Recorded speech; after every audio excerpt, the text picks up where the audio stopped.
What's up with these darn annoying allergies? We didn't have those when we were kids.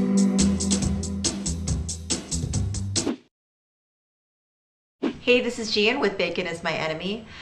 Today I want to talk about a subject that can be touchy for some and WTF for others. I want to talk about nut-free zones. Stop the madness.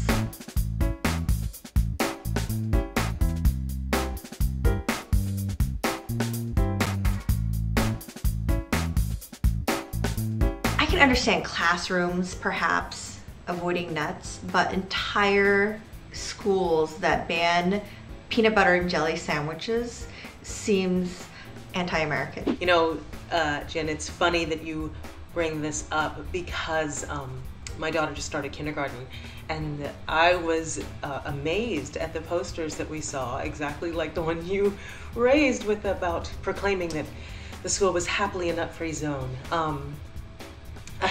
First of all, let me just say, I don't have an issue with it.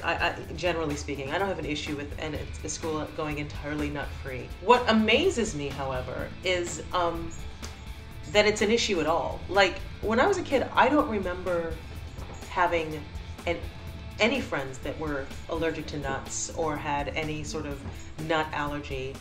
And now I can think of 4 kids just off the top of my head that I know that have nut allergies. And I'm like, what's going on? I totally get you about like, what's up with these darn annoying allergies? We didn't have those when we were kids. Because it does seem like that. I know that allergies are real. I have a couple friends who have kids who have serious nut allergies. And they ain't making it up.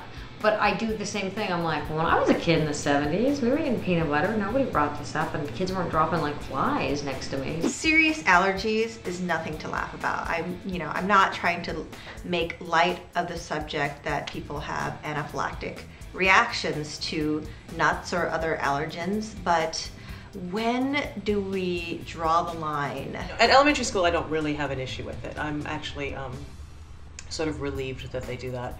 High school, junior high and high school, by that age, I think kids probably should be able to monitor what goes in their bodies a little bit better, particularly ones that have been dealing with a nut allergy all their lives. That seems a little bit ridiculous. At my daughter's preschool, there's a note up in the kitchen where they help kind of lay out the kids' lunches that they bring, and it says, so and so can't have this and so and so can't have that. So I think that's kind of a happy medium. When Paige was in elementary school, her school kind of started enforcing this nut-free zone rule, and I didn't get the memo, or I just didn't even pay attention to it.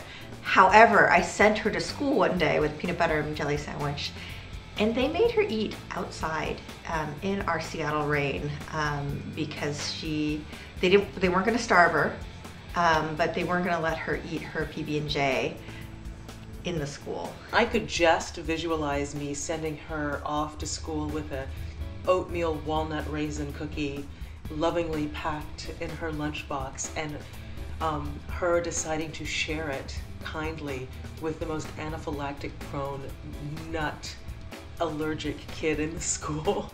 I can totally see that happening. I like your point about the sharing, because you could see that a little kid would want to share, which is so ironic considering that all of his parents have been going, share, share, share, all the time, and as if that's always a good thing. And of course, in this case, it would not be a good thing. Teachers can't be everywhere at all times, and particularly with younger kids, you just never know what food they're going to be sharing with each other and that sort of stuff. So I just don't ever recall having this kind of nut-free mandate when I was in school.